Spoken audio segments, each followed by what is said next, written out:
Hello friends, maths Tiwar में आपका स्वागत है। आज हम क्लास 10th के साइंस सब्जेक्ट के 2022 के प्रश्नों को सॉल्व करेंगे। इससे पहले हमने क्वेश्चन नंबर 14 तक किया था। आज हम क्वेश्चन नंबर 15 से आगे के प्रश्नों को सॉल्व करेंगे। तो आइए क्वेश्चन नंबर 15 देखते हैं। इसमें कह रहे हैं कि हमें वन एवं वन्य जीवन का संरक्षण क्यों करना चाहिए, कोई दो कारण लिखिए। तो देखिए इसका आंसर होगा, जो इंसान होते हैं, मनुष्य होते हैं, मनुष्य के जो सुख सुविधा होती है, संपन्नता होती है और विकास, इसमें वन एवं वन्य जीवों का बहुत महत्वपूर्ण स्थान है। ठीक है, और इसका संरक्षण करना बहुत ज़रूरी है। एक चीज़ हमें ये पता है कि अगर हम वन्य जीव एवं वन का संरक्षण नहीं करेंगे तो आगे जाके हमें बहुत ही ज़्यादा असुविधा हो सकती है। तो देखिए इसमें एक नियम ये होता है कि जो पर्यावरण होता है, इसमें हर जो प्रजाति होती है उसका विलुप्त होना एक स्वाभाविक प्रक्रिया यानी सामान्य प्रक्रिया है। इसमें क्या होता है, पुरानी प्रजातियां विलुप्त होती रहती है और इसकी जगह पर नई प्रजातियां विकसित होती रहती है। लेकिन वर्तमान समय में क्या हो रहा है कि ये जो प्रक्रिया है बहुत ही ज़्यादा तेज़ी से हो रही है। यानी बहुत ही तेज़ी से क्या हो रहा है कि मानव का औद्योगिक और सामाजिक विकास के कारण ये जो प्रजातियाँ होती है बहुत ही तेज़ गति से असामान्य रूप से विलुप्त होते जा रहे हैं और नए प्रजाति उतना उत्पन्न नहीं हो पा रहे जितना कि पुरानी प्रजाति विलुप्त हो रहे हैं। तो यहाँ पे एक असंतुलन की स्थिति उत्पन्न हो जाती है। तो इसीलिए हमें क्या करना है कि वन्य जीवों को विलुप्त होने से बचाने के लिए इसका संरक्षण बहुत ही ज़्यादा ज़रूरी है। इसका आंसर मैं स्क्रीन में दे दूंगा, आप लोग इसको पढ़ लीजिए, मैंने सिर्फ समझा दिया है।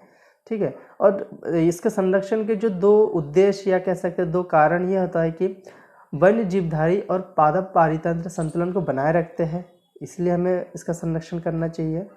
और दूसरा, संरक्षण द्वारा जीवधारियों की विविधता एवं आनुवांशिक पदार्थों को सुरक्षित रखने के लिए ये बहुत ज़रूरी है। ठीक है, तो दो पॉइंट है, इसको आप लोग याद कर लीजिए।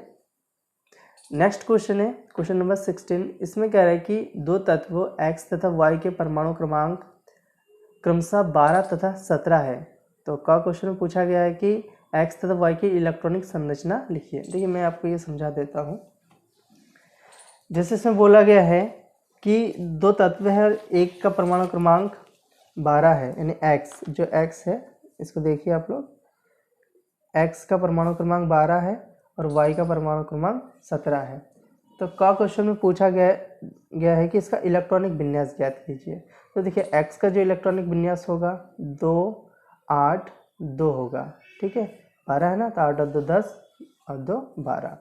और जो y का परमाणु क्रमांक इलेक्ट्रॉनिक विन्यास होगा वो 2 8 और 7 होगा, क्योंकि 17 है तो पहले में 2 होता है। ये रूल आपने पढ़ा होगा, 2 8 8 18 वाला, ये रूल पढ़ा है ना, इसी के अनुसार इलेक्ट्रॉनिक विन्यास हो जाएगा। ठीक है, ये तो बस 10th का रूल है। 11th में इलेक्ट्रॉनिक विन्यास होता है अफबाहु सिद्धांत के अनुसार, वो आप लोग 11th में सीखेंगे। तो फिलहाल आपको इतना ही करना है। ठीक है, और ख नंबर में कहा जा रहा है क्वेश्चन में, देखिए इसमें x तथा y आवर्त सारणी में कहाँ स्थित है। अब देखिए इसमें जो x है, ख नंबर ये है, ये जो x है ये वर्ग में कहाँ स्थित है ये पता लगाना है। ठीक है, तो देखिए इसमें वर्ग में कहाँ स्थित है, अंतिम इलेक्ट्रॉन कितने हैं, इसमें 2 है तो वर्ग 2 होगा। और आवर्त अगर पता लगाना है इसी का, ठीक है, देखिए कितने 1 2 3 कक्षा हो रहा है तो इसका आवर्त हो जाएगा 3। ठीक है, इस प्रकार x का हो जाएगा। अब y का देखते हैं। देखिए y का हमें वर्ग निकालना है, तो y का वर्ग निकालने के लिए हम ये देखेंगे कि देखिए यहाँ पे अगर 5 से ज़्यादा होता है तो उसमें हम 10 को जोड़ देते हैं। ठीक है, तो ये 5 से ज़्यादा है तो इसमें 5 से ज़्यादा है तो इसमें 10 जोड़ दो तो कितना आ जाएगा, 17 आ जाएगा इसका आंसर। ठीक है, तो वर्ग इसका कितना हो जाएगा, 17 हो जाएगा। ठीक, और इसका आवर्त की बात करें तो देखिए आवर्त कितना है, 1 2 3 कक्षा है तो इसका आवर्त 3 हो जाएगा। ठीक है, तो थोड़ा सा ये कॉन्सेप्ट याद रखिए कि अगर लास्ट में 5 से ज़्यादा होता है तो उसमें 10 जोड़ दिया जाता है, और अगर 5 से कम होता है तो जितना रहता है उसी को ही हम लिख देते हैं। ठीक है, और इसी का ही ग नंबर वाला पूछा गया है कि इन तत्वों में कौन धातु तथा कौन अधातु है। सिंपल सी बात है, इसकी जो संयोजकता होगी +2 होगी तो ये वाला धातु हो जाएगा, यानी x जो हो जाएगा ये धातु हो जाएगा। और y में देखिए संयोजकता -1 है क्योंकि 1 इलेक्ट्रॉन चाहिए तब इसका अष्टक पूरा होगा, तो ये जो y हो जाएगा ये अधातु हो जाएगा। ठीक है, तो इस प्रकार से इसको सॉल्व करेंगे। ठीक, अब नेक्स्ट क्वेश्चन की तरफ बढ़ते हैं। नेक्स्ट क्वेश्चन है इसी का अथवा वाला, आधुनिक आवर्त सारणी एवं मेंडलीफ की आवर्त सारणी में तत्वों की व्यवस्था की तुलना कीजिए। तो देखिए इसमें ये जो तुलना है तो अंतर के द्वारा भी हम समझा सकते हैं। सबसे पहले है मेंडलीफ आवर्त सारणी।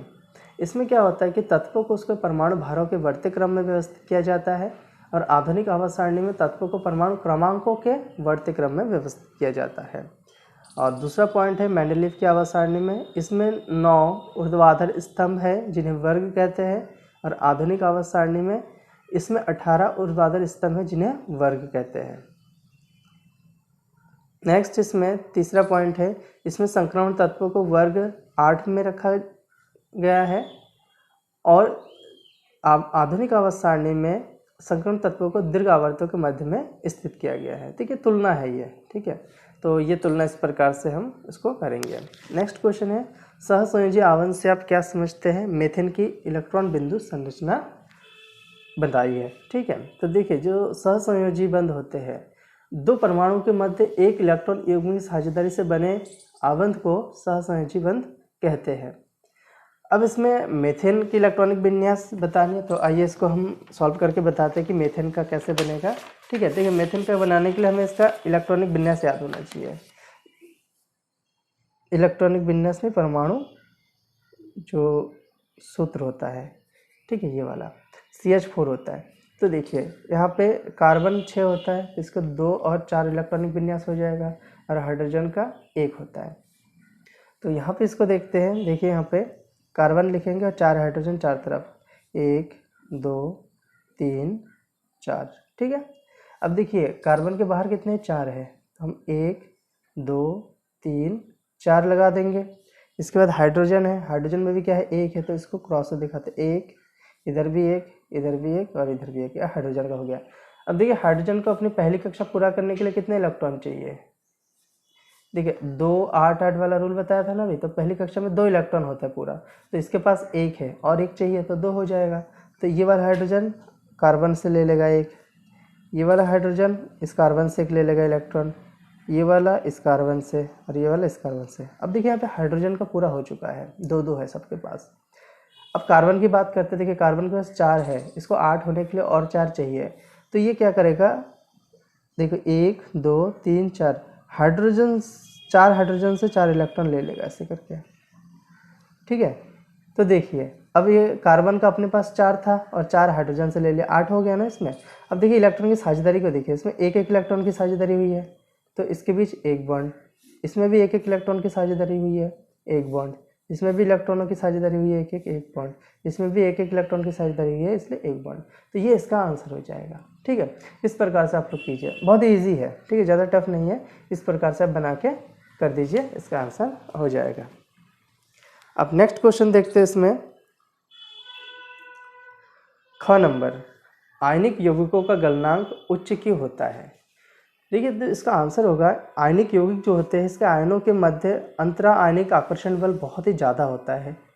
तो आयनिक यौगिकों को जब गर्म किया जाता है तो इसके अंतरा आयनिक आकर्षण बल को समाप्त करने के लिए बहुत ज़्यादा ऊष्मीय ऊर्जा की आवश्यकता होती है, इसके कारण इसका गलनांक उच्च होता है।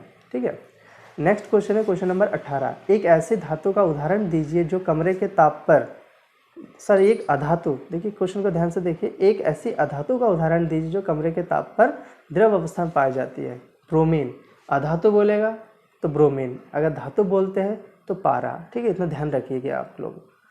नेक्स्ट क्वेश्चन है क्वेश्चन नंबर ख, उभयधर्मी ऑक्साइड क्या होते हैं? दो उभयधर्मी ऑक्साइडों के उदाहरण दीजिए।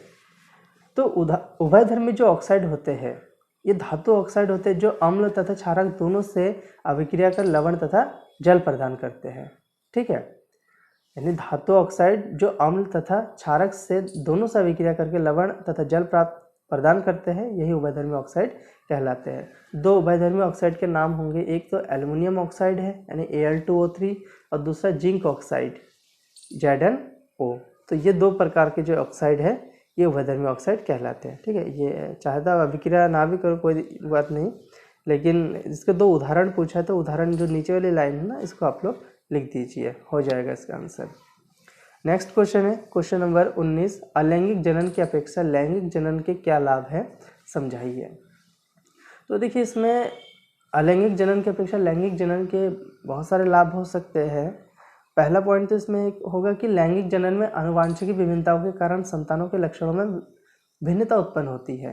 यह अलैंगिक जनन द्वारा संभव नहीं है। दूसरा पॉइंट है, आनुवांशिक विभिन्नताओं के कारण जीवधारियों के योग्य तथा और अधिक योग्य सदस्य विकसित हो सकते हैं जो कि वातावरण से अधिक अनुकूलित होते हैं। ठीक है, बट ये चीज़ अलैंगिक जनन में संभव नहीं है। दूसरा है, लैंगिक जनन के फलस्वरूप नई प्रजातियाँ उत्पत्ति होती है, यानी नई प्रजातियाँ उत्पन्न होती है, लेकिन अलैंगिक जनन द्वारा ये संभव नहीं होता है। ठीक है, देखिए लैंगिक जनन बहुत ही ज़्यादा यहाँ पे उपयोगी पाया जा रहा है, लेकिन अलैंगिक जनन में ऐसा कुछ नहीं है। नेक्स्ट क्वेश्चन है, मानव उत्सर्जन तंत्र का साफ व स्वच्छ चित्र बनाइए तथा इसमें निम्नलिखित भागों को दर्शाइए। ठीक है, ये जो वक्र है, मूत्रवाहिनी है, मूत्राशय है, इसको दर्शाना। तो देखिए चित्र में दे दूंगा, इसको आप लोग देख लीजिए, याद कर लीजिए। नेक्स्ट क्वेश्चन इसी का अथवा वाला, मानव हृदय का स्वच्छकार्य दृश्य बनाइए तथा इसमें निम्नलिखित भागों को दर्शाइए। महाधमनी, ठीक है, दाया अलिंद, बाय अलिंद, ये सब हमें दिखाना है। तो ये मैं इसका आंसर चित्र में दे दूंगा। ठीक है, देख लीजिए। नेक्स्ट क्वेश्चन है, प्रकाश संश्लेषण क्या है? प्रकाश संश्लेषण प्रक्रिया का रासायनिक समीकरण लिखिए। देखिए प्रकाश संश्लेषण जो क्रिया होते हैं, हरे पेड़ पौधे में प्रकाश, सूर्य के प्रकाश के द्वारा और जो पत्तियों में क्लोरोफिल नामक वर्णक की उपस्थिति होती है, उस पर कार्बन डाइऑक्साइड और जल के साथ क्रिया करने के बाद ऑक्सीजन गैस बाहर निकलती है। तो इसी प्रक्रिया को प्रकाश संश्लेषण कहते हैं। ठीक है, और इस प्रक्रिया में क्या होता है, ऑक्सीजन का निर्माण होता है और पेड़ पौधे के लिए इसमें भोजन प्राप्त होता है। ठीक है, तो इसका आंसर मैं दे दूंगा, आप लोग इसको देख लीजिए। और इसका जो प्रकाश संश्लेषण अभिक्रिया का रासायनिक सूत्र है, इसको भी आप लोग याद कर लीजिए, क्योंकि पेपर में 1 नंबर में कभी कभी पूछा जाता है। ठीक है, 6CO2 + 12H2O गिव्स 2, और गिव्स 2 के ऊपर लाइट क्लोरोफिल लिखना पड़ेगा। लाइट का मतलब सनलाइट है, क्लोरोफिल का मतलब जो पत्तियों में पाया जाता है हरे रंग का। ठीक है, तो इससे क्या मिलेगा, C6H12O6 + 6H2O + 6O2। इस प्रकार ये इसका समीकरण हो जाएगा। नेक्स्ट क्वेश्चन है क्वेश्चन नंबर ख, एंजाइम क्या है? एंजाइम का कोई एक कार्य लिखिए। हमें एंजाइम की परिभाषा बतानी है यहाँ पे। तो देखिए एंजाइम क्या होता है कि एक जैविक रासायनिक उत्प्रेरक होता है। इसका कार्य जैव रासायनिक क्रियाओं की गति को बढ़ाना होता है। ठीक है, जैसे लैक्टेज एंजाइम लैक्टोज शर्करा को ग्लूकोज में परिवर्तित करने में मदद करता है। इसका उदाहरण भी एक हो जाएगा। अब नेक्स्ट क्वेश्चन, विद्युत मोटर का नामांकित आरेख बनाकर इसके सिद्धांत तथा कार्यविधि को समझाइए। तो देखिए इसका मैं चित्र यहाँ पे दे दूंगा, और इसके मैं पहले मोटर की बात बता दूँ कि मोटर क्या होता है। विद्युत मोटर एक ऐसा साधन होता है जो विद्युत ऊर्जा को यांत्रिक ऊर्जा में बदलता है। यानी कि जब मोटर को हम बैटरी से जोड़ते हैं तो घूमता है, यानी बैटरी से जोड़ा तो विद्युत ऊर्जा वहाँ से लिया गया है, और यांत्रिक ऊर्जा घूमा तो वो यांत्रिक ऊर्जा कहलाता है। अब देखिए इसका सिद्धांत जो होता है, मतलब ये कार्य कैसे करते हैं। तो जो विद्युत मोटर की जो बनावट होती है, इसमें क्या होता है, एक कुंडली होता है और इस कुंडली को एक चुंबक के बीच घुमाया जाता है। तो इसका जो सिद्धांत होगा, इसमें होगा जब किसी कुंडली को चुंबकीय क्षेत्र में रखकर उसमें धारा प्रवाहित की जाती है तो कुंडली पर एक बल युग्म कार्य करने लगता है जो कुंडली को उसके अक्ष पर घुमाने का प्रयास करता है। यदि कुंडली अपने अक्ष पर घूमने के लिए स्वतंत्र है तो वह घूमने लगता है। ठीक है, ये इसका सिद्धांत हो जाएगा, और मैं इसकी क्रियाविधि दे दूंगा, आप लोग इसको ना देख लीजिए। ठीक है, नेक्स्ट क्वेश्चन है क्वेश्चन नंबर इसी का अथवा वाला, एक टॉर्च के बल्ब पर 5 वोल्ट तथा 500 मिली एम्पियर अंकित है। MA का मतलब मिली एम्पियर है। ज्ञात कीजिए बल्ब की शक्ति। ठीक है, तो बल्ब की शक्ति हमें बतानी है। इसमें जो जो दे रखा है उसको लिख लेते हैं। सबसे पहले इसमें दे रखा है वोल्ट, यानी V = 5 वोल्ट है। ठीक है, और इसमें एम्पियर जो है विद्युत धारा है, विद्युत धारा ये 500 मिली एम्पियर है। इसको एम्पियर में बदलने के लिए हम 1000 से भाग दे देंगे। ठीक है, तो 0 से 0 कट जाएगा, तो 0.5 एम्पियर हो जाएगा। अब देखिए पहला पॉइंट में हमें कहा गया था कि हमें शक्ति निकालनी है। तो हमें पता है P = क्या होता है, VI होता है। तो V = V क्या है, 5 है, और I हमारा 0.5, तो 5 × 5 = 25, 2.5 वाट। ठीक है, तो P की वैल्यू आ जाएगा 2.5 वाट आ जाएगा। इसके बाद हमें निकालना है बल्ब का प्रतिरोध, ठीक है, ये का नंबर है। अब खा नंबर बल्ब का प्रतिरोध निकालना है। तो बल्ब का प्रतिरोध निकालने के लिए देखिए R इक्वल्स टू होता है V/I, ओम का नियम आपने पढ़ा होगा। V की जगह पे रख दीजिए ये, और I की जगह पे 0.5 अच्छा आ जाएगा, यहाँ पे 10 आ जाएगा कट के, तो 10 ओम हो जाएगा, ठीक है। तो इस प्रकार ये भी हो जाएगा। इसमें ग नंबर में निकालना है 2 घंटा जलाने पर बल्ब द्वारा उपयुक्त ऊर्जा। ऊर्जा का मतलब इसमें हमें W ज्ञात करना है। तो देखिए जो P इक्वल्स टू होता है W/T होता है, ठीक है। तो हम क्रॉस मल्टीप्लाई कर देंगे, W equals to P into T हो जाएगा। अब P देखिए हमारा क्या आया था, 2.5 आया था, 2.5, और T, अब T की बात है 2 घंटे चलाने पर। देखिए 2 घंटे में 2 आवर्स है ना, यहाँ पे ये पहले निकाल लेना पड़ता है। तो यहाँ पे 2 इंटू 60 कर देंगे, ठीक है, तो सेकंड में कन्वर्ट हो जाएगा। तो यही यहाँ पे यूज़ कर देंगे, 2 गुणा 60, इसको अब सॉल्व कर देंगे।